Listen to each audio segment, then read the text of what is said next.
Hello everyone, welcome back to my YouTube channel. Last video में हम लोगों ने डिस्कस किया था classical theory of income and employment को। उसमें भी मैंने आपसे बात की थी कीन्स की थ्योरी के बारे में। मैंने एक छोटा सा पॉइंट डिस्कस किया था, डिफरेंस क्या था कि क्लासिकल और कीन्स के थॉट्स का। तो आज का हमारा टॉपिक है that is Keynesian theory of income and employment. मैंने आपको लास्ट वीडियो में भी एक बात बताई थी, जब डिफरेंस बताया था कि क्लासिकल क्या सोचते थे। उनका मानना ये था कि इकोनॉमी जो है वो हमेशा फुल एम्प्लॉयमेंट सिचुएशन में रहती है, या फिर एक टेंडेंसी रहती है हमेशा एक फुल एम्प्लॉयमेंट इक्विलिब्रियम की। ठीक है, कि आपका चाहे अनएम्प्लॉयमेंट हो जाए, चाहे एग्रीगेट डिमांड कम हो जाए, चाहे कुछ भी सिचुएशन है, इकोनॉमी एक सेल्फ करेक्टिंग पोजीशन में रहेगी और वो ऑटोमेटिकली अपने आप को करेक्ट कर लेगी। बट अल्टीमेटली रहना हमने फुल एम्प्लॉयमेंट पोजीशन में ही है। बट जो कीन्स थे वो ये बोलते थे कि ऐसा नहीं है, वो इस थ्योरी को गलत प्रूव करते थे और ये बोलते थे कि ऐसा बिल्कुल भी नहीं है। ठीक है, इकोनॉमी जो है वो फुल एम्प्लॉयमेंट लेवल इक्विलिब्रियम में भी पॉसिबल है, उससे नीचे भी और उसके ऊपर भी। तो वही आज हम लोग इसमें डिस्कस करेंगे कि कीन्स के थॉट क्या थे और कीन्स की थ्योरी के अकॉर्डिंगली इक्विलिब्रियम कहाँ पे एस्टैब्लिश हो सकता है। ठीक है, तो जो कीन्स थे, पहले मैं आपको क्लासिकल एक थोड़ा सा पॉइंट बताऊं कि क्लासिकल थ्योरी जब हमने पॉइंट डिस्कस किया था कि से लॉ ऑफ मार्केट जब हमने पढ़ा था कि जो सप्लाई है वो खुद की डिमांड क्रिएट करती है और इस वजह से कभी भी जो प्रॉब्लम्स नहीं आएंगे इकोनॉमी में, या फिर कि वेजेस और प्राइस जो है वो एडजस्ट हो जाएंगे अकॉर्डिंगली और इकोनॉमी अगेन फिर से इक्विलिब्रियम पोजीशन में आ जाएगी। ठीक है, बट उसके बाद में हुआ क्या, अगर आपको लोगों को थोड़ा सा आइडिया होगा कि 1929 टू 33 जो ग्रेट डिप्रेशन वाला टाइम पीरियड था, 1929 में जो स्टार्ट हुआ था ग्रेट डिप्रेशन के टाइम पे, उस टाइम क्या हुआ था, उस टाइम बहुत सारे जो फैक्ट्रीज थे वो क्लोज हो गए थे। अनएम्प्लॉयमेंट की सिचुएशन बहुत ज्यादा आ गई थी। इनफैक्ट जो बहुत सारे रिसोर्सेज थे वो भी बहुत ज्यादा जो है वो बर्बाद हो चुके थे, खराब हो चुके थे। ठीक है, फैक्ट्रीज या तो बंद हो चुके थे या फिर जो फैक्ट्रीज चल रहे थे वो उस लेवल पे प्रोडक्टिविटी नहीं कर रहे थे जो हम एक्सपेक्ट कर रहे हैं। सो अल्टीमेटली जो एक सिचुएशन थी अकॉर्डिंग टू क्लासिकल इकोनॉमिस्ट कि जो इकोनॉमी है वो अपने आप को सेल्फ करेक्ट कर लेगी, वो वाले जो थॉट्स है ना वो थोड़े से हिलते डुलते नजर आने लगे लोगों को, या फिर जो ये कह लो कि जो सेल्फ करेक्टिंग वाली सिचुएशन थी लोगों को लगने लगा कि वो अब पॉसिबल नहीं है उस सिचुएशन में। तो कीन्स के हिसाब से वहां पे तो ये थ्योरी गलत प्रूव हो गई क्लासिकल वाली कि ऐसा नहीं हो सकता। उस सिचुएशन ऐसी थी कि वहां पे ये वाली जो इनके थॉट्स थे वो काम नहीं हुए। वहां पे जो कीन्स है तब उन्होंने एक अपना नया थ्योरी, मतलब सिंपल सी बात ये थी कि उन्होंने उसको तो गलत प्रूफ किया ही किया, साथ में उन्होंने अपनी खुद की एक theory the of income and employment, जो हमने यहाँ पे भी लिखी है, general theory of employment that is interest and money, जो कीन्स ने अपनी एक थ्योरी दी थी।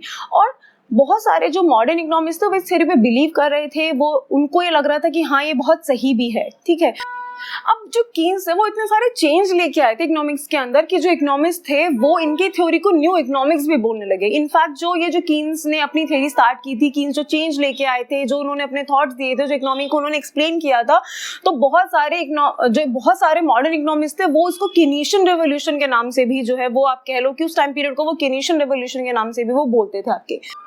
कीन्स का जो मॉडल है that is short and related, यानी कि कीन्स का जो ये पूरा का पूरा थ्योरी एम्प्लॉयमेंट, जो इनकम एंड एम्प्लॉयमेंट की थ्योरी देते हैं that is related to the short run.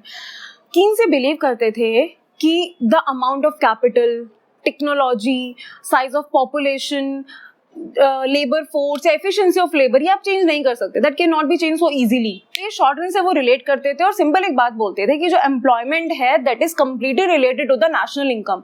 अगर नेशनल इनकम ज्यादा होगा तो आपका एम्प्लॉयमेंट ज्यादा होगा, नेशनल इनकम कम होगा तो आपका एम्प्लॉयमेंट भी कम होगा। अब जो कीन्स है उन्होंने पूरे के पूरे मॉडल को एक्सप्लेन किया है दो कंसेप्ट के साथ। First one is aggregate demand and the second one is aggregate supply, यानी कि जो इन्होंने अपने एम्प्लॉयमेंट को एक्सप्लेन किया है वो इन्होंने इन्हीं दो चीजों के साथ एक्सप्लेन किया है। First one is aggregate demand and the second one is aggregate supply. ठीक है, कि एम्प्लॉयमेंट जो है वो डिपेंड करती है in the whole economy on these two factors, aggregate demand and aggregate supply. पहले अब चीज है हमारे पास में कि ये एग्रीगेट डिमांड क्या होता है आपके पास में। एग्रीगेट डिमांड, ये छोटा सा जो डिमांड है, ये तो आप लोगों को पता होगा डिमांड क्या होती है। विलिंगनेस, हमारी इच्छा होनी चाहिए बाय करने की और हमारी कैपेसिटी होनी चाहिए। ठीक है, कि हमारे पास वांट तो है, भाई अब मेरी विलिंगनेस, मेरी इच्छा है कि मुझे BMW लेनी है, पर मैं डिमांड कब करूंगी जाके, जब मेरे पास उसको परचेज करने के लिए पैसे होंगे कि मैं उसको बोलूंगी कि हाँ मुझे ये दे दो, तभी तो हम डिमांड करेंगे। तो विलिंगनेस भी होनी चाहिए, मेरी मर्जी है उसको परचेज करने में, और सेकंड थिंग कि मेरी कैपेसिटी भी होनी चाहिए, तो दैट इज डिमांड। बट हम यहाँ जो डिमांड हम बात करते हैं वो हम इंडिविजुअल रिलेटेड पे करते हैं। This is aggregate demand. Aggregate demand की जब हम बात करते हैं तो एग्रीगेट डिमांड आपके पास में क्या होती है। First of all planned expenditure, ठीक है, कि पूरी इन द होल इकोनॉमी जितने भी जो लोग हैं, हाउस होल्ड्स और द प्राइवेट सेक्टर और द गवर्नमेंट और एनीवन, पूरी इकोनॉमी में जितने भी लोग हैं जो वो प्लान कर रहे हैं एक्सपेंडिचर्स, यानी कि जो पैसे खर्चने के लिए या जो एक्सपेंडिचर्स करने के जो वो प्लान कर रहे हैं in the whole economy in an accounting year, that is considered as the aggregate demand. So the sum total of expenditures that the peoples are planned to incur in an accounting year on the goods and services, कि जितने भी लोग हैं हमारी economy के अंदर, हमारे पूरे कंट्री के अंदर जितने भी लोग हैं वो प्लान कर रहे हैं एक्सपेंडिचर्स करने के लिए अकाउंटिंग ईयर में, उसको हम बोलेंगे एग्रीगेट डिमांड. आपके पास में एग्रीगेट सप्लाई, एग्रीगेट सप्लाई. अब एग्रीगेट सप्लाई क्या होगा? ऑब्वियसली बिल्कुल इसका ऑपोजिट आपके पास में, कि जो प्रोड्यूसर्स हैं वो प्लान कर रहे हैं फॉर द फ्लो और या प्रोड्यूस करने के लिए, ठीक है, for the flow of goods and services, जो वो प्रोड्यूस करने के लिए प्लान कर रहे हैं again in an accounting year. So it refers to aggregate production planned by the producers in an accounting year. ठीक है, तो एग्रीगेट डिमांड और एग्रीगेट सप्लाई दो चीजें हुई हमारे पास में. अब एक छोटा सा पॉइंट हमारे पास में एक और है, दैट इज कि एग्रीगेट जो सप्लाई है that is also equal to national income. Y represents your national income. अब ये एग्रीगेट सप्लाई और नेशनल इनकम जो है वो इक्वल क्यों होते हैं, पहले तो हम ये समझ लेते हैं छोटा सा. देखो नेशनल इनकम की जब हम बात करते हैं, as you have already studied about national income as I am hoping, ठीक है, कि नेशनल इनकम क्या होता है हमारे पास में? कॉस्ट प्लस प्रॉफिट, ठीक है, ये सब हमारा नेशनल इनकम होता है. So basically national income is also related to your output. जब हम आउटपुट की बात करते हैं, ये हमारे पास में क्या होता है? कॉस्ट प्रॉफिट सब मिला के हमारा जो आउटपुट है अल्टीमेटली उसी का तो प्राइस हमारे पास निकल के आता है. जितना भी हम हमारा आउटपुट प्रोड्यूस कर रहे हैं अल्टीमेटली वही तो होता है हमारे पास में, यानी कि हमारा national product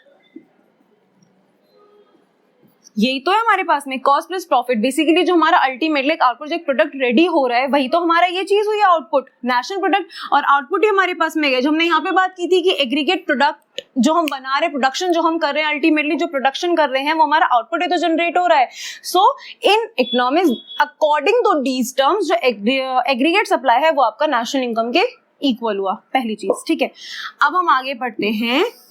equilibrium position according to Keynes ये बोलते थे कि इक्विलिब्रियम पोजीशन, देखो इक्विलिब्रियम पोजीशन कौन सी होती है? जब हमने आप इंडिविजुअल डिमांड और सप्लाई पढ़ते हो, जब इंडिविजुअल डिमांड और सप्लाई क्या होता है हमारे पास में? इक्विलिब्रियम कब होता है? जब डिमांड कर्व और ये सप्लाई कर्व जहां पे दोनों इंटरसेक्ट करते हैं वो इक्विलिब्रियम पोजीशन होता है. यानी कि जहां पे आपका डिमांड और सप्लाई इक्वल हो जाते हैं वो हमारा इक्विलिब्रियम है. सेम इन द कीन सिचुएशन, जहां पे आपका एग्रीगेट डिमांड और एग्रीगेट सप्लाई इक्वल होंगे वही होगी हमारी इक्विलिब्रियम पोजीशन. जहां पे एग्रीगेट डिमांड और एग्रीगेट सप्लाई जो है वो इक्वल होंगे वही हमारी इक्विलिब्रियम सिचुएशन हो जाएगी इकोनॉमी में. अब हम इसी के ऊपर बात करते हैं. देखो कि कैसे आप इसको ग्राफ की हेल्प से एक्सप्लेन करोगे सारी सिचुएशंस को. ठीक है, जो मैंने आपको पहले ही बताया था, 3 सिचुएशंस में हमारे पास जो है वो इक्विलिब्रियम पॉसिबल है. 3 तरह से इक्विलिब्रियम पोजीशन. पहला कौन सा? At full employment level. दूसरा under full employment level. And the third one over full employment level. अब हम तीनों ही सिचुएशंस के चलते हम स्टडी करेंगे हमारी equilibrium position according to Keynes. अब देखो सबसे पहले हम बात करते हैं फुल एम्प्लॉयमेंट लेवल की. जहां पे फुल एम्प्लॉयमेंट लेवल होगा तब हमारा इक्विलिब्रियम एस्टैब्लिश होगा. ठीक है, so the first case is full employment equilibrium situation according to Keynes. देखो this is our graph, this is our Y axis, X axis. यहाँ पे हम रिप्रेजेंट करेंगे output, you can say employment and income. Okay, and over here is aggregate demand or you can say aggregate expenditures, because aggregate demand is a planned expenditure जो economy के सारे लोग मिलके करते हैं. so that is aggregate expenditure और aggregate demand. अब कुछ भी इसको कह लीजिए. अब now see aggregate supply or you can say income curve, because I already told you that aggregate supply is equals to national income, जो भी अभी आपको एक्सप्लेन किया. so this is your income curve or you can say aggregate supply curve. okay, aggregate supply curve. aggregate demand curve आपका somehow ये होगा aggregate demand. अब एक बार पहले मैं आपको ये एक्सप्लेन करूं कि ये कर्व आएगा कैसे. देखो एक छोटा सा कंसेप्ट है हमारे पास, वो ये है कि एग्रीगेट डिमांड और इनकम का रिलेशनशिप. जब एक इंसान है, मान के चलो मैं या कोई भी एक ह्यूमन बीइंग है, अगर लेट्स सपोज उसका इनकम लेवल जीरो है, लेट्स सपोज उसका इनकम लेवल है जो जीरो है, क्या जीरो लेवल ऑफ इनकम पे वो कंजम्पशन नहीं करेगा? कॉमन सेंस ना, कि अगर उसका इनकम लेवल जीरो भी है, still in that case consumption तो वो करेगा, कुछ कंजम्पशन तो वो करेगा। अगर हम एग्रीगेट डिमांड की बात करें और अगर आप इसको कंजम्पशन बोलो कि वो कंजम्पशन कुछ तो करेगा उस मोमेंट पे, बिकॉज जो बेसिक सर्वाइवल होता है, खाने के लिए, रहने के लिए, पहनने के लिए, तो उसको चाहिए चीजें। तो चाहे इनकम लेवल जीरो हो, कंजम्पशन तो तब भी होगा हमारा उस केस में। अब ये वाला जो इनकम लेवल जीरो पे कंजम्पशन है, ये वही चीज आपके पास में यहाँ पे रिप्रेजेंट कर रहा है। अब आप खुद सोचो ना, see this is our origin, यहाँ हमारा क्या है, this is our zero, but जो एग्रीगेट डिमांड है वो आपका जीरो से स्टार्ट नहीं हो रहा है, इनकम लेवल आपका जीरो से स्टार्ट हो रहा है, इनकम लेवल आपका जीरो से स्टार्ट, एग्रीगेट डिमांड जीरो से स्टार्ट नहीं है। क्यों नहीं है? Because zero level of income पे भी जो एक ह्यूमन बीइंग है, इंसान है, वो कुछ तो कंज्यूम करेगा ना। सो ये इसीलिए आपका जो एग्रीगेट डिमांड है वो जीरो से कभी भी स्टार्ट नहीं होगा। और जो ये वाली चीज है, ये चीज, इसी को हम बोलते हैं ऑटोनॉमस कंजम्पशन। ऑटोनॉमस कंजम्पशन क्या होता है? Autonomous consumption represent by the C bar. Autonomous consumption क्या होता है? At the zero level of income जो हम कंजम्पशन करते हैं, that is considered as the autonomous consumption. तो अब देखो आप, I am gonna erase this for now because I need to explain something else. Income level zero, इस zero level of income पे हम कुछ तो कंजम्पशन करेंगे ना। लेट्स से मैं कहती हूँ मैंने यहाँ पे 20 यूनिट्स का कंजम्पशन किया।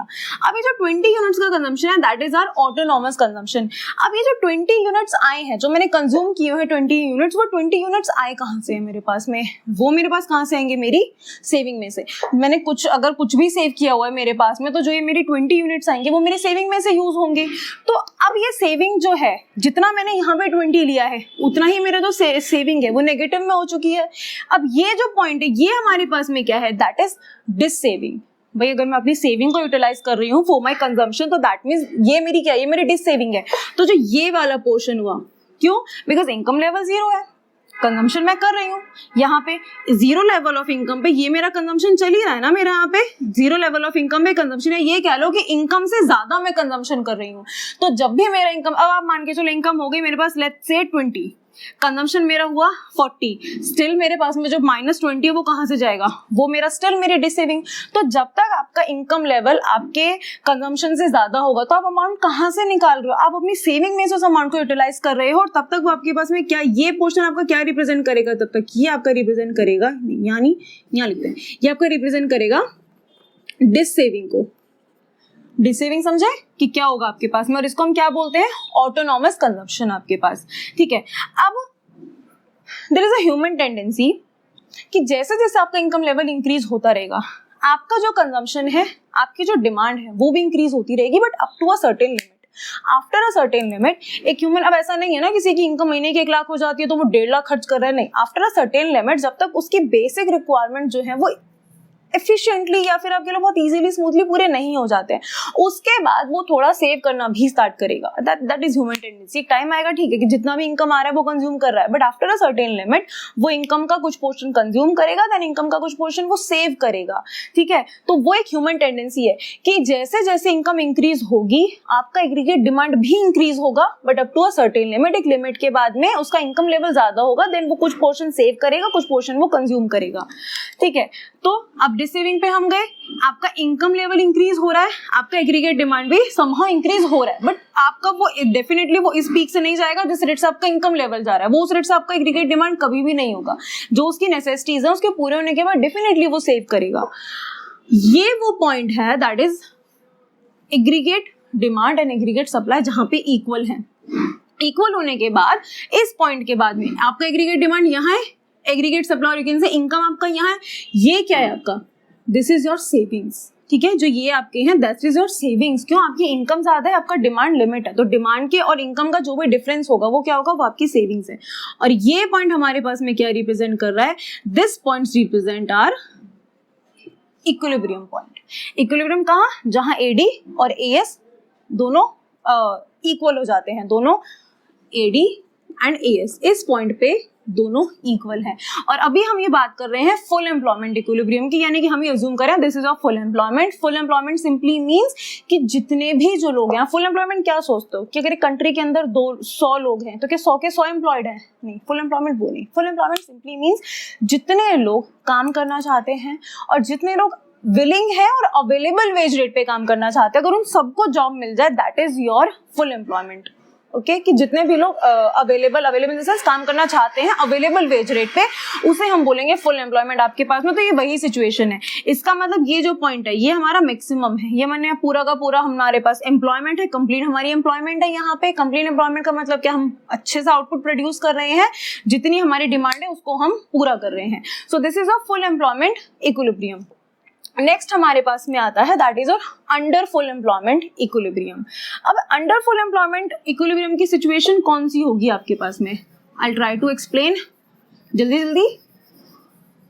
सी, ये तो हमारे पास में है ही, ये तो हमारे पास सॉरी, ये तो हमारे पास में चल ही रहा है। Under full employment equilibrium, let's say this is our aggregate demand 1, ठीक है। अब ये पॉइंट हमारा आया नया इक्विलिब्रियम, क्योंकि हमें तो इक्विलिब्रियम वहीं लगाना है जहां पे ये दोनों बराबर हो जाए, वही हमारा इक्विलिब्रियम पॉइंट है। अब ये है हमारा अंडर एम्प्लॉयमेंट इक्विलिब्रियम, ठीक है। ये हमारा पहले था, दिस इज फॉर नाउ। अब ये सिचुएशन क्या है? अंडर एम्प्लॉयमेंट पहले आप नाम से क्लियर हो रहा है। अब ये जो डिफरेंस आपके पास में ये क्या है, तो आप ये समझो, जो डिफरेंस आया, ये आपको डिफरेंस नजर आ रहा होगा, ये डिफरेंस क्या है हमारे पास में? अंडर एम्प्लॉयमेंट है। अंडर एम्प्लॉयमेंट समझते हो कि अभी भी हमारे पास ऑप्शन है भाई, फुल एम्प्लॉयमेंट कौन सा था? ये आपका फुल एम्प्लॉयमेंट इक्विलिब्रियम था, यहाँ पे हम फुल एम्प्लॉयड हो रहे थे। इसका मतलब ये है अंडर फुल एम्प्लॉयमेंट का कि अभी भी हमारे रिसोर्सेज जो हैं वो कंप्लीटली यूटिलाइज नहीं है। अभी भी हमारे पास रिसोर्सेज यूटिलाइज करने के लिए अभी भी ऐसे लोग हैं who are ready and able to work, who are willing to work at the available wage rate, but still अभी वो अनएम्प्लॉयड है या फिर उन्हें जॉब नहीं मिला है। इतनी कैपेसिटी अभी हमारे पास है एम्प्लॉयमेंट की, आउटपुट को प्रोड्यूस करने की। अभी हम इतना आउटपुट इंक्रीज कर सकते हैं। अभी हमारी जो डिमांड है वो यहाँ है, अभी हमारे पास स्टॉक है। हमारे पास देखो ना, हमारा जो एग्रीगेट सप्लाई है वो ज्यादा है, हमारा जो डिमांड है वो कम है, सप्लाई से ऊपर जा रही है हमारे पास में। तो जो ये है, ये पॉइंट क्या है आपके पास में? That is a deflation.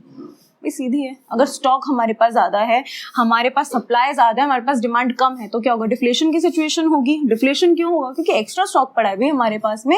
अभी हमारे पास में एम्प्लॉयमेंट की कसर है, अभी तो देखो एम्प्लॉयमेंट की अभी भी कसर है, स्टिल हमारे पास में स्टॉक ज्यादा है। That is a deflationary.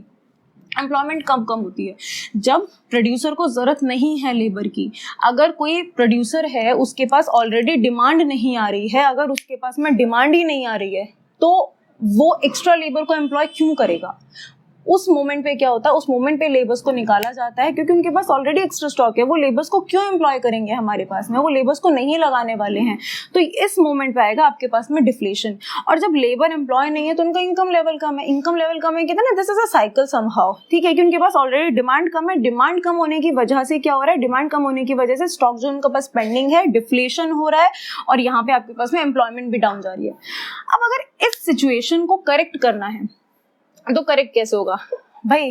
सरकार को चाहिए, गवर्नमेंट को चाहिए कि इस डिमांड को इंक्रीज किया जाए। तो गवर्नमेंट क्या क्या स्टेप्स ले सकती है इस चीज को करेक्ट करने के लिए? वो अलग बात है कि this is just extra thing, वो मैं एक बार थोड़ा सा एक्स्ट्रा पॉइंट के लिए बता रही हूँ कि गवर्नमेंट क्या कर सकती है। गवर्नमेंट अपने एक्सपेंडिचर्स इंक्रीज कर दे।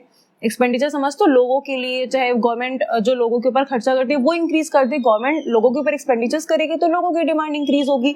और भी सोर्सेज होते हैं, गवर्नमेंट अपने जो टैक्सेस हैं उसको कम कर दे। भाई अगर टैक्स कम होगा तो लोगों की जो रियल इनकम है वो इंक्रीज होगी, या आप कह लीजिए जो उनके पास में एक्सपेंडिचर कंजम्पशन उनकी जो पावर है वो इंक्रीज होगी उनकी रियल इनकम बचने से।